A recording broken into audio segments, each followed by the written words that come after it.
Esse império cresceu em escala jamais igualada. Misterioso, violento ao extremo e incrivelmente inventivo. O único império que sobreviveu 4 milênios. China. Os imperadores mobilizavam exércitos de camponeses para executar obras de engenharia sem paralelo em nossa história. A tumba dourada com rios de mercúrio. It's hard to believe that something like that could be purely the product of human labor. O mais longo canal do mundo e a frota naval mais potente que jamais existira. Mas nada se comparava ao monumento que mudaria a face da Terra, a Grande Muralha da China. This is the biggest project management in history. Entretanto, dinastia após dinastia, consumidas pela vaidade e cobiça, eram depostas pelo povo revoltado, e a opressão virava a destruição.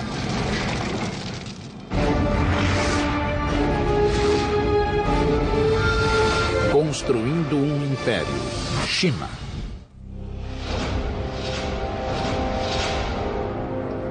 At the dawn of civilization, the Chinese were there, and they are still here. Hello, I'm Peter Weller. When the Egyptians were building their pyramids, the Chinese already had sumptuous palaces for their kings. When Rome was planning its soaring aqueduct that would bathe its citizens and quench their thirst, the Chinese were redirecting an entire river by blowing up a mountain before gunpowder and building a dam that would irrigate thousands and thousands of acres of land and launch a population explosion the world had never seen.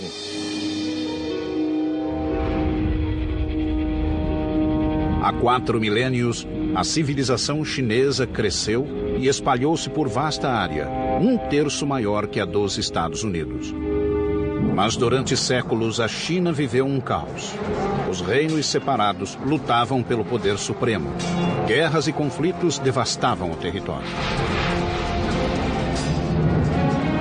China was, as we think of it today, more or less, was made up of a number of states, all of which were fighting with one another for supremacy.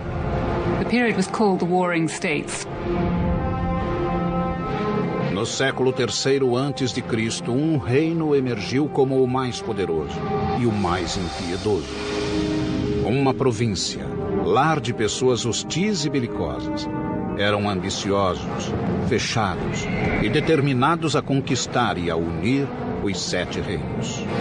Eram chamados de Qin. Eles unificaram o vasto território, criando um império como o mundo jamais vira até então. O reino Qin prosperou em uma região fértil e plana, com acesso a rotas comerciais, como a famosa Rota da Seda, que o ligava aos mais longínquos recantos do mundo. Com o tempo, os Qin desenvolveram 2 vantagens militares sobre os rivais. Aprendendo de nômades e bárbaros, eles se aperfeiçoaram na equitação. Ao mesmo tempo, criaram nova estratégia de guerra. Até então, as batalhas eram disputadas por pequenos grupos de nobres em carruagens. Mas a recente descoberta do metal forjado levou à produção em massa de armas e ao surgimento de um novo tipo de guerreiro, o infante, o soldado a pé. It was a time when the use of iron became much more widespread. So just at the same time as infantry armies, which tended to be much larger, came in, so it was possible to make more weapons. Com essa novidade tática, o povo Qin lançou uma ofensiva para conquistar a China toda. À medida que os rivais caíam, os Qin encararam um novo desafio. Como conseguir alimentação suficiente para esse enorme exército? A responsabilidade recaiu sobre um único homem. Seu nome era Li Bin, oficial do exército Qin e um dos maiores engenheiros de todos os tempos.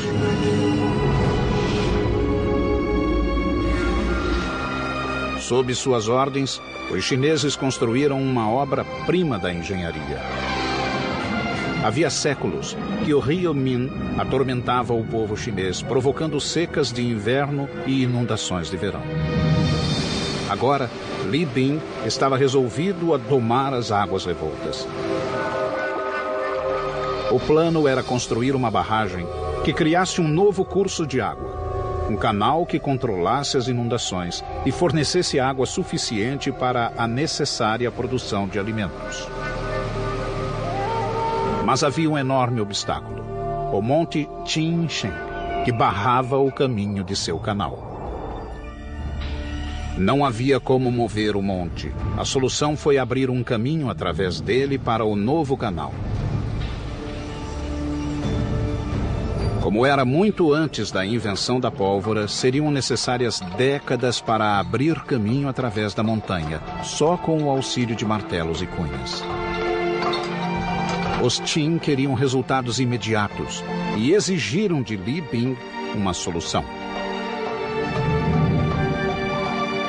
O jovem oficial utilizou-se então das forças da natureza. Primeiro, mandou esquentar a rocha com fogueiras estrategicamente dispostas e, em seguida, jogou água fria. A rocha se fragmentava, facilitando em muito o trabalho da abertura. 8 anos depois, Li Bing conseguiu abrir um caminho através da montanha. Agora, teria de construir a enorme barragem que desviaria as águas do rio Min para o canal aberto. Milhares de trabalhadores foram convocados, os quais ergueram a barragem apenas com pás e muito músculo. O engenhoso Li Bing projetou uma barragem que podia regular a força das águas de acordo com a estação. No verão, mais água seria desviada para o canal para prevenir inundações nas margens. No inverno, maior quantidade de água ficaria no rio, a fim de evitar a seca. Com a irrigação de vasta faixa de terra do território Qin, a região atraiu uma multidão de agricultores. Os militares tinham uma nova base para lançar ataques ao território inimigo. O Estado Qin começava a galgar os degraus do poder. And he used the wealth created by agriculture and the power created by the military to unite all of China. Em 247 a.C., essa tarefa ficou com o novo imperador Qin, um menino de 13 anos chamado Yingzheng. Ele assumira o trono tendo a mãe como regente viúva. Mas o menino vivia em um palácio fervilhante de inimigos que já conspiravam para destroná-lo e preparavam suas espadas. No alto da lista daqueles que queriam matá-lo, achava-se a própria mãe. A viúva agora tinha um amante e 2 filhos que ela queria ver no trono. Aos 22 anos, Yingzheng descobriu a trama e se enfureceu. Exilou a mãe e mandou matar os meio-irmãos, bem como o amante da viúva. Seu poder agora era absoluto. Com o trono assegurado, Yingzheng ordenou ao exército que terminasse a unificação da China. Mas havia um inimigo que ainda resistia. Era o reino de Chu. Em 238 a.C., os Qin lançaram-se em uma guerra épica e sangrenta com os Chu. Essa luta prosseguiu encarniçada por 15 anos. Finalmente, em 223 a.C., os Chu também ergueram a bandeira branca. O último grande obstáculo à supremacia Qin fora esmagado. The Qin supremacy over the Chu is they were able to organize their armies in a much more efficient way than had been done before. O sonho do Império Único fora realizado. A China estava unificada e em paz. O legítimo imperador agora precisava de um nome real. E tornou-se conhecido em toda a China e no mundo inteiro simplesmente como Shi Huangdi, o primeiro imperador. Shi Huangdi declarou que sua dinastia duraria 10.000 gerações. Foi em seu reinado que a China executou o talvez mais espetacular projeto de construção de todos os tempos, uma muralha que maravilharia o mundo até hoje. Mas os Qin pagariam caro pela grande ambição do imperador, suportando a ira de chefes cruéis e derramando o sangue do próprio povo. 220 a.C. O primeiro imperador da China, o guerreiro Shi Huangdi, foi inspecionar o novo império.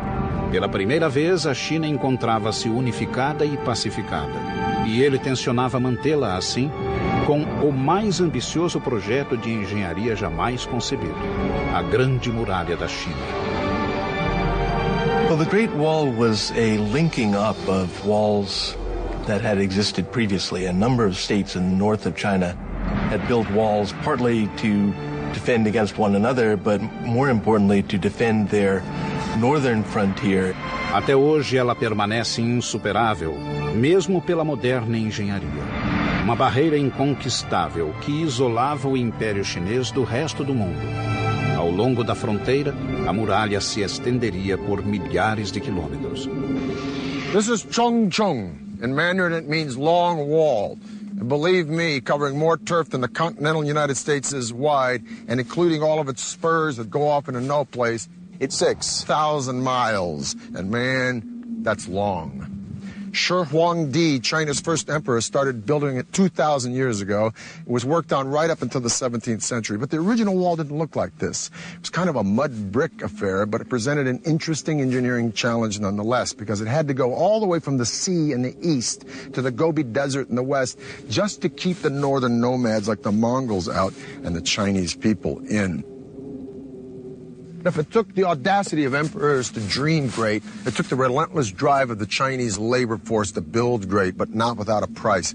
Their capacity to endure hardship was unimaginable. Men, women, and children worked with their hands on this wall, and if you complained or tried to run away, you were killed. Disease was constant, injury was commonplace. Dressed only in rags, these people suffered bitter cold, bitter hunger, bitter exhaustion. Records say that at the height of production on this wall, close to 1/5 of China's entire labor force, 1 million people were working here, and 1/4 of those people died. And if you died here, usually you were buried here, in the wall, giving rise to its other nickname among some, the Long Graveyard. Milhões de pessoas quebraram o braço, a perna ou a espinha nessa obra. There is very moving poetry, mostly written by wives and mothers, about young boys going off and working on the Great Wall Project, not having food, dying in the cold winters, and never returning home. Mas a força braçal não era suficiente. Diferentes regiões tinham solos diferentes e materiais variados de construção. Onde fosse possível, os muros existentes eram reaproveitados, mas a maior parte foi erguida do zero. Os construtores inventaram um sistema que utilizava o único material que jamais faltava. The tamped earth method is what in Chinese is called a hangtu. What this means is that you build a wooden frame to enclose the wall, and you start low with, say, 2 boards parallel, and then you pour some gravel and some sticks and some clay, and then you use the end of a log to beat it and pound it until it's very, very compact. And then you put another layer in, and you keep doing that, and then you put other boards on the outside to hold it in place, and you keep going up until you reach the height that you want. Depois de seco, a estrutura era removida, deixando uma verdadeira laje de terra socada, reforçada por bambus, tal como o ferro reforça o moderno concreto. O lado sul, dando para a China, era defendido por um simples parapeito, enquanto a face norte, que dava para fora, era denteado. Havia uma guarita a cada 700, no máximo 1.000 metros. Um caminho calçado corria no alto da muralha para soldados e carroças. Era uma rota eficiente de comunicação para os vigias das guaritas. Mas, como obra de estratégia militar, a muralha funcionava apenas parcialmente. A wall exists to be defended, but in the long run, the wall was not very defensible. Nomads could break through it or go around it. And then you put another layer in, and you keep doing that, and then you put other boards on the outside to hold it in place, and you keep going up until it's very, very compact. And then you pour another layer in, and then you put other boards on the outside to hold it in place, and you keep going up until it's very, very compact. bribe their way through it. Mas a Grande Muralha não foi projetada só para afastar os bárbaros. Era também uma linha simbólica, encerrando e isolando os chineses. The Great Wall, in a sense, is a cultural marker as much as it is a military fortification. It's a way of the Chinese saying to the nomads, you stay out there and raise horses and sheep, and we'll stay in here and grow grain. Em 210 a.C., a muralha chegara aos 4.000 quilômetros, criando um símbolo indelével no território chinês. Mas o ressentimento geral contra Shi Huangdi virou ódio. Muitos súditos achavam que a colossal muralha não valia tanta dor e aflição. Mais uma vez, os inimigos tramavam contra ele. Shi Huangdi's final years were marked by what I think is reasonable to call paranoia. But as the old joke says, just because you're paranoid doesn't mean people aren't out to get you. 3 conspirações chegaram muito perto do êxito. Shi Huangdi revidou, transformando a China em prisão virtual do povo. E ordenou que todos os registros de seu regime fossem destruídos. A punição para quem não obedecesse era o trabalho forçado ou a morte. Cerca de 400 pessoas foram enterradas vivas, como lição a quem ousasse reclamar do regime. Quando o filho do imperador objetou, ele também foi banido. A visão de Shi Huangdi transformara a China em um grande império, mas ele pagou caro, pois terminou louco. Antes, ele voltou às suas obsessões e ordenou que acabassem outro grande monumento que já havia sido iniciado. Um monumento a si mesmo e à morte. Em 220 a.C., o imperador Qin, Shi Huangdi, tinha unificado a China pela primeira vez. Ao norte, milhões labutavam e morriam, assentando as fundações do grande triunfo chinês de engenharia. A Grande Muralha, que alcançava 4.000 quilômetros.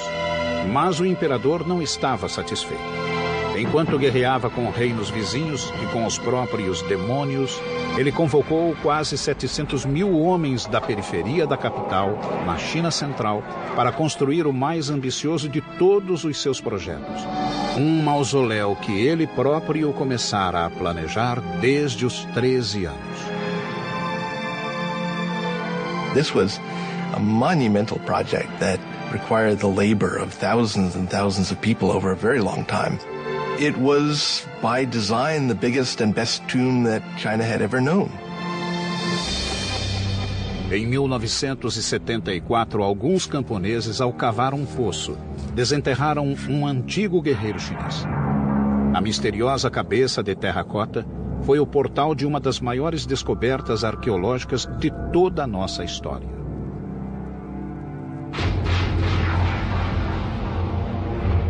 The mound is huge. The mound was always known to be the tomb mound of the first emperor. What was a total surprise was the army of terracotta warriors about a kilometer to the east of the tomb, who presumably were guarding the approach to the tomb itself. Season after season of excavation since the 1970s has yielded more than 5 large pits. The individualized faces and drapery and armor suggest that each one of these warriors was molded from the life from an individual separate human being. The precision and detail in the sculpting, the firing of the clay are unmatched today. These warriors are a colossal achievement, and some believe the greatest archaeological find of the 20th century. But they are only the tip of the iceberg, because this ghost army only served as a guard detail for an engineering feat as fantastic as the world has ever known, the opulent tomb of Shi Huangdi. Cada estátua media entre 1,70 m e 1,90 m, gigantes na época. Alguns pesavam até 300 quilos. Mas o que surpreendeu os arqueólogos que cuidavam do sítio foi a terracota em si. A argila tinha uma dureza acima de tudo o que tinham visto. Os artesãos de Shi Huangdi desenvolveram uma tecnologia revolucionária. Altos fornos de barro com temperaturas acima de 1000 graus Celsius. Os arqueólogos acharam 3 grandes depósitos repletos de estátuas que guardavam a tumba do primeiro imperador. Um deles, o primeiro, continha mais de 6.000 guerreiros e cavalos em formação de batalha. Em outro depósito foram descobertos 1.300 soldados de elite, incluindo arqueiros, carruagens e cavaleiros. No terceiro, com 68 figuras e uma carruagem, achava-se a central de comando de todo o exército, o QG da defesa do Império de Shi Huangdi, até na morte. The military armor is fairly specific. We can tell that the armor used was lacquered leather. We can see that people had cleats on the bottom of their boots to help them run in the mud. We can see the kinds of caps people wore and associate them with rank. Paredes de 10 metros dividiam o enorme complexo que se estendia por 7.000 metros em 3 partes: a cidade de fora, a interna e o mausoléu em si. Na construção da tumba, milhares de trabalhadores escavaram um depósito gigantesco, medindo cerca de 500 por 500 metros, equivalente a quase 600 quadras de basquete. Quando o grande complexo ficou pronto, foi soterrado por uma montanha de terra de 120 metros de altura. Na época, pode ter sido tão alta quanto a Grande Pirâmide do Egito. Mas ao longo de 2.000 anos, o tempo desgastou a montanha criada pelo homem, que hoje tem 75 metros. It's hard to believe that something like that could be purely the product of human labor, but it is. That mound was put there, basket full of earth after basket full of earth, to cover what we assume is an entire underground city dedicated to the afterlife of the first emperor. Shi Huangdi's tomb is definitely the expression of a guy who wanted his empire to blow away everything the world had ever known. The ceiling is said to be a night sky studded with constellations made out of pearl. The floor, an entire recreation of his empire in miniature with pavilions and pagodas by a flowing river of mercury. The king himself laid out in gold and jade in a bronze coffin floating on a pool of mercury. Now, all this is pretty fantastic and mind-blowing, but is it true? Well, scientific tests have proven mercury levels 100 times the norm around the mountain, and ground-penetrating radars detected a room inside the mountain 33 feet high. So the emperor's tomb may be all it's cranked up to be, but we're going to have to wait to find out, because the Chinese government has decided not to excavate the place until they have the technology to preserve what's inside. And even then, once they go in, it may be a very treacherous dig. There were corridors and trapdoors and booby traps that were designed to prevent tomb robbing. Now, we assume that those are no longer operable after a couple thousand years, but I'm sure whoever goes into that tomb first is going to step carefully. Shi Huangdi declarou que sua dinastia duraria 10.000 gerações. Mas 3 anos após sua misteriosa morte, o vasto império caiu. O imperador pagara alto preço pelos mirabolantes projetos de engenharia. A Grande Muralha e a tumba arruinaram o país, além de quebrar a espinha dos camponeses. Empurrado até o limite, o povo se revoltou e a China mergulhou no caos. Shi Huangdi, o primeiro imperador da China unificada, estava morto. Poucos choraram. E muitos esperavam o fim da odiada e cruel dinastia Qin. Uma nefasta luta pelo poder tomou conta do império. In a word, it was chaotic. Very quickly, after the death of Qin Shi Huangdi, things fell into civil war with various people vying for power. Em 206 a.C., um novo líder surgiu determinado a trazer estabilidade para a China. Seu nome era Liu Bang. Soldado e político astuto, ele sabia como conquistar a mente e o coração do povo. Nos 4 anos seguintes, Liu Bang consolidou-se no governo e obteve o apoio popular. A paz retornou ao império. Quando morreu em 195 a.C., ele tinha iniciado uma dinastia que floresceria por quase 4 séculos, os Han. O clã atirou-se à construção da Grande Muralha com maior fúria ainda que Shi Huangdi. They extended the Great Wall much further to the west than it had been, and set up a set of garrisons and a series of watchtowers that guarded the trade routes out into Central Asia for hundreds of miles to the northwest of the capital. Os Han plantaram fortalezas a intervalos menores que as outras dinastias, de 1 a 4 quilômetros. Nas áreas de muita atividade inimiga, o intervalo caía para 500 metros. Os soldados Han tinham 3 grandes missões na muralha: defendê-la de invasões, enviar espiões às linhas inimigas e obter informações, e manter as fogueiras das torres sempre acesas e abastecidas de lenha. Han Dynasty signal towers incorporated several sorts of alarms. Flags and smoke were only used in the daytime. Torches were only used at night. Bigger bonfires and drums were used at any time. And complex codes were devised for these signals. And just like today, modern codes, they were all classified as top secret and unknown to the public. From around 200 BC to 200 AD, just about the time that Rome was dissolving as a republic, only to be reborn as an empire that would gobble up and transform the Western world, China was an empire that was consuming and transforming the East. During the Han Dynasty, the population of China grew to 50 million people. The empire went as far south as Vietnam, as far west as Afghanistan. It was massive. But after 400 years, just like Rome, internal disintegration started to overshadow military success, and in 184 AD, a peasant rebellion brought the Han Dynasty to a screeching halt. And once again, China was on the verge of chaos. Durante 3 séculos, guerras, traições e assassinatos imperaram na China. Mas surgiu novamente um pulso firme que deu fim a essa época de trevas. No século VI, um povo do norte, os Sui, declarou guerra ao caos e começou a conquistar o império região por região.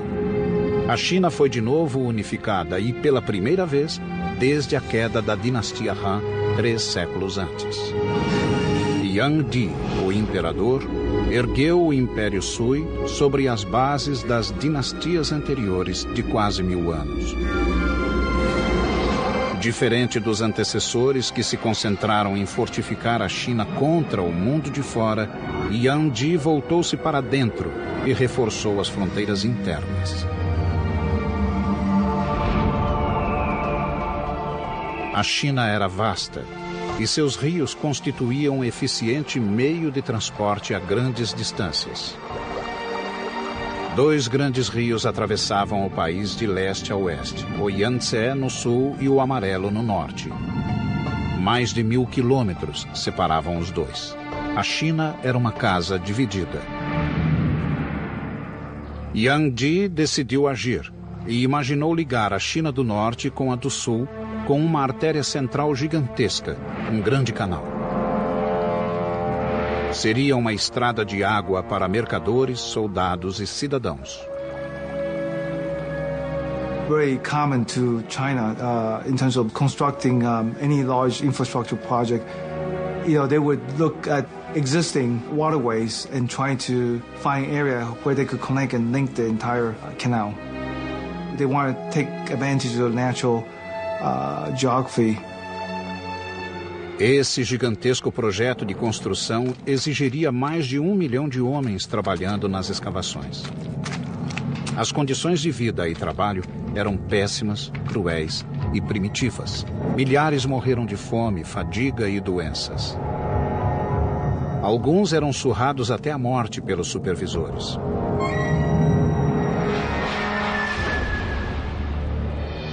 Mais de 24 eclusas foram criadas para completar a rede de canais. But every time you encounter a natural body of water, you need a lock to make a barrier between the canal and the lake or the river.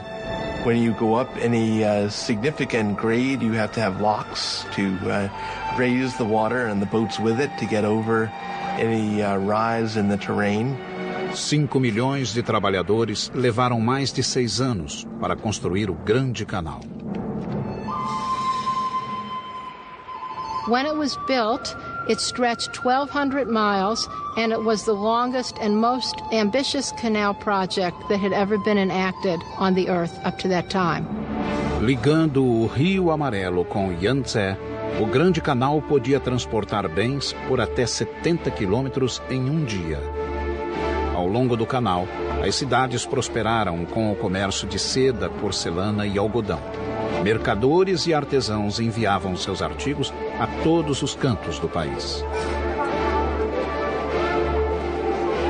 Economically speaking, it made interregional trade much easier, as well as providing work for a lot of people, building it, maintaining it, working on it, transporting goods and people up and down it. Tal como o Rio Nilo, no Egito, o canal integrou norte e sul, consolidando as bases do Império Unificado. Well, the canal was a tremendous generator of wealth. There was opportunity for poets to travel, for painters to wander and begin painting landscapes. So it really was an engine of cultural development, not just along its own route, but with influence far beyond its own confines. Com a obra monumental concluída, Yuan Di decidiu que era hora de aproveitar seu belo canal. Foi um espetáculo patético. A corte de 1000 nobres viajava em um luxo que beirava a obscenidade. Well, the emperor had beautifully appointed luxurious imperial barges that could take him down the Grand Canal. So he would spend as much as half of every year enjoying himself in the sunny south. O imperador chegou ao requinte de exigir pratos exóticos e tributos exorbitantes de cada cidade por onde passava. Quando os restos dos lautos banquetes eram jogados na água, os infelizes que haviam construído o canal observavam o desperdício em desespero. Novamente, o imperador chinês subestimara o poder do povo. Os cruzeiros de luxo e consumismo alimentaram um profundo ódio contra o regime decadente. Em 618 depois de Cristo, o povo se revoltou e uma série de levantes assolou o país. Outra vez o caos engoliu a China e logo alcançou o próprio palácio. O imperador foi morto pelos generais e a dinastia Sui teve fim repentino. Contudo, o império fora unificado. O cenário estava pronto para a época de ouro do país. Pela primeira vez, os engenheiros expandiram o império para fora dos próprios limites.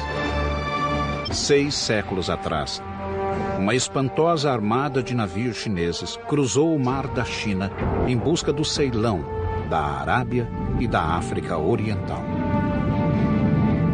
Era uma frota como nunca fora vista, com barcos de 9 mastros, escoltados por dúzias de navios de carga, de patrulha e de transporte de cavalos de montaria. A tripulação somava mais de 27 mil marinheiros e soldados.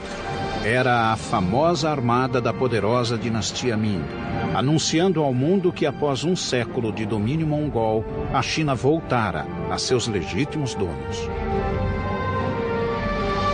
Na proa, via-se o almirante, um plebeu da província de Yunnan que se tornara um dos mais poderosos líderes da dinastia Ming.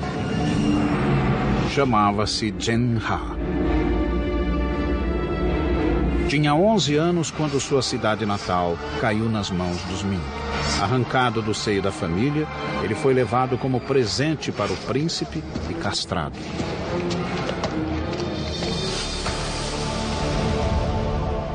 Eunuchs appear often in Chinese history, and the reason that they gained power was because they had much greater access to the emperor and to imperial women because they didn't pose a threat.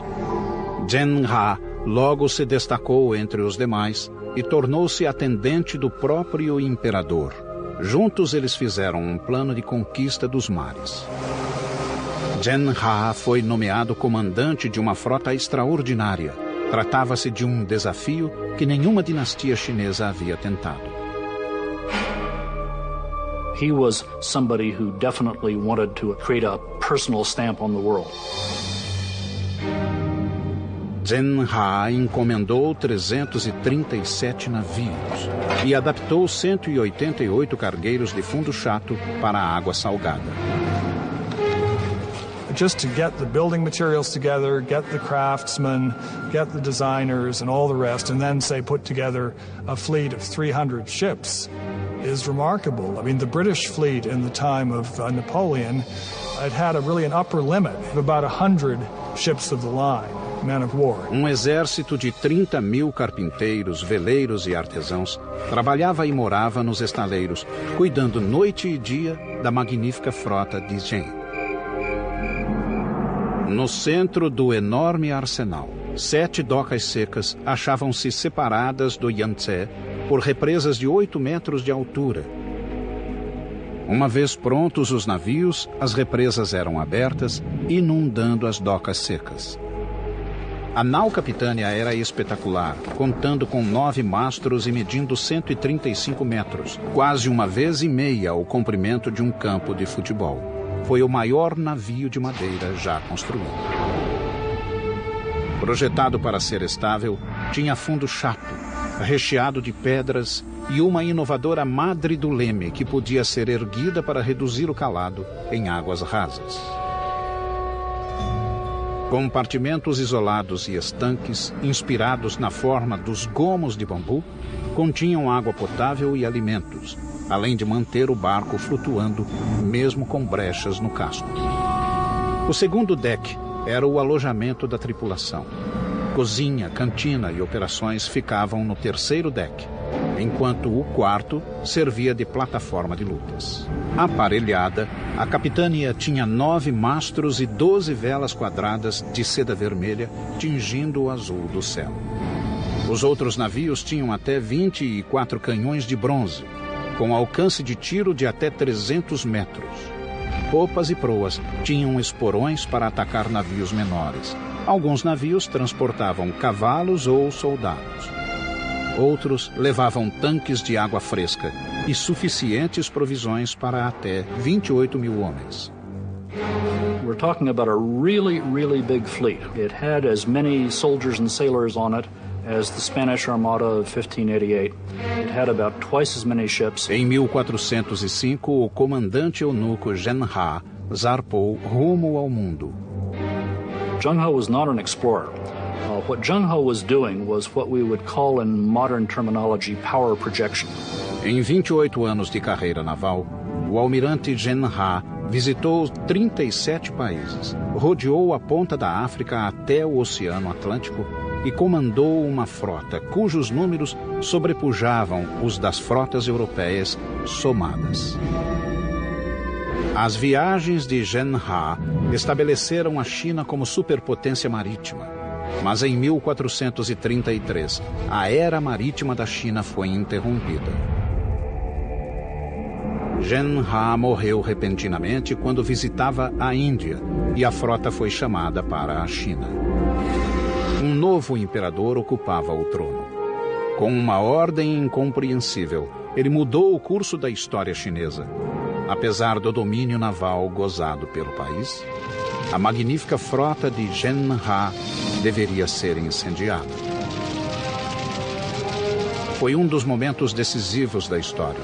A China tinha tudo para ser senhora dos mares e colonizar o mundo, anos antes dos portugueses, espanhóis, holandeses e ingleses. Sob o novo imperador, todos os navios marítimos foram destruídos. Até os portulanos de Zhen He foram queimados. A era marítima da China terminara. Todas as portas agora se fechavam. Os navios se foram e a promessa de poder internacional e conquistas estava morta. O motivo da decisão do imperador permanece um mistério até hoje. 1449, 16 anos depois que o império se isolou de novo, o velho inimigo da China retornou. Os mongóis lançaram um ataque maciço. Tal como as dinastias anteriores, os Ming refugiaram-se na muralha para se proteger. O resultado seria um feito monumental, talvez o mais espetacular do império: a restauração da Grande Muralha, que se transformou na colossal estrutura que conhecemos hoje. Earlier walls had been primarily made of stamped earth. The Ming walls were faced with brick and stone. They were much more solid, and those are the ones that we can still see parts of today. Uma mistura de papa de arroz e calcário queimado criou uma argamassa cuja eficiência rivaliza com a do moderno cimento. A construção de fortes militares na Grande Muralha atingiu o auge na dinastia Ming. Paredes duplas foram acrescentadas em certos pontos, juntamente com bastiões, passagens secretas e outros recursos.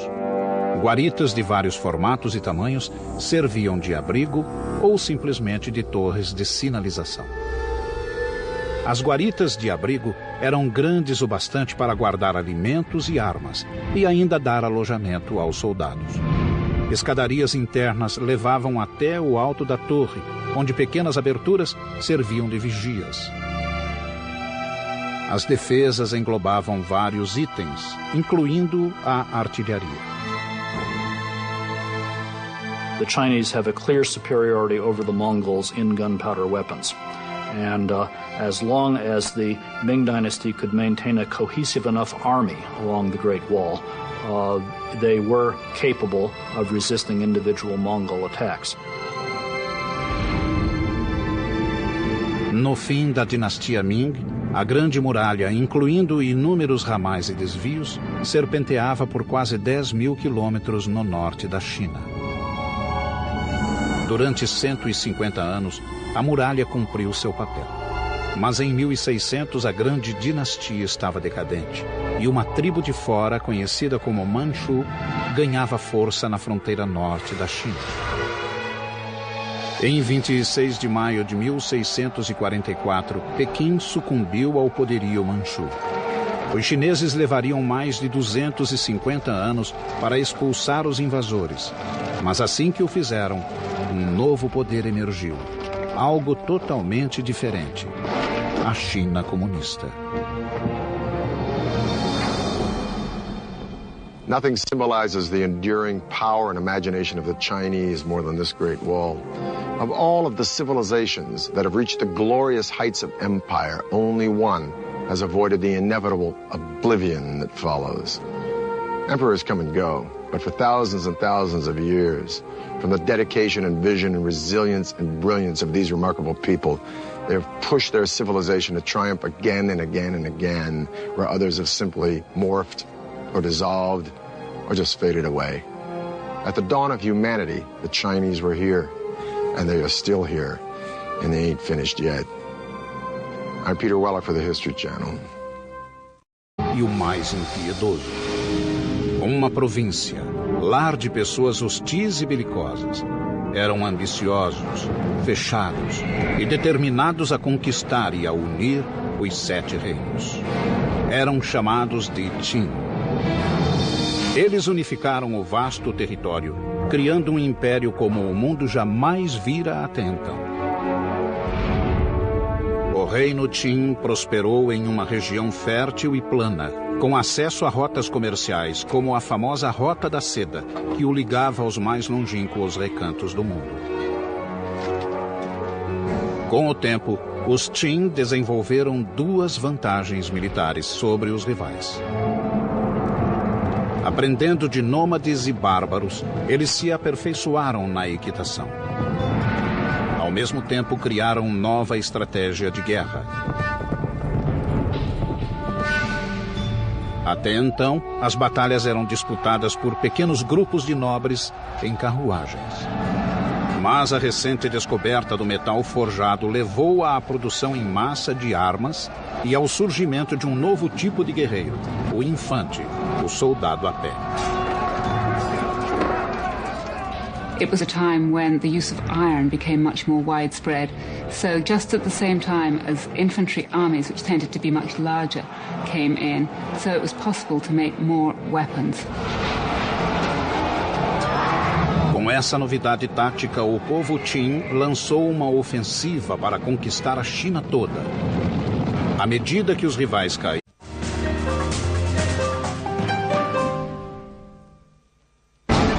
esse império cresceu em escala jamais igualada. Misterioso, violento ao extremo e incrivelmente inventivo. O único império que sobreviveu 4 milênios. China. Os imperadores mobilizavam exércitos de camponeses para executar obras de engenharia sem paralelo em nossa história. A tumba dourada com rios de mercúrio. It's hard to believe that something like that could be purely the product of human labor. O mais longo canal do mundo. E a frota naval mais potente que jamais existira. Mas nada se comparava ao monumento que mudaria a face da Terra. A Grande Muralha da China. And building a dam that would irrigate thousands and thousands of acres of land and launch a population explosion the world had never seen.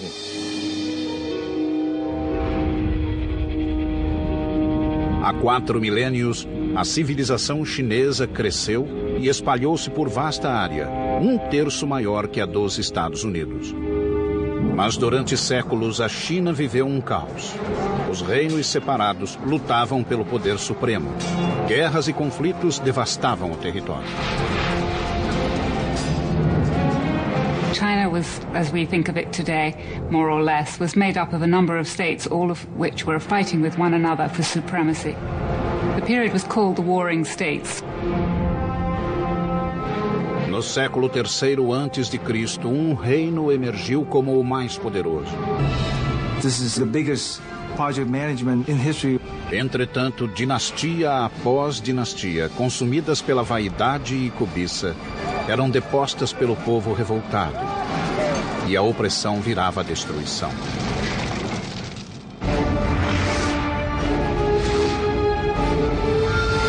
Construindo um império. China.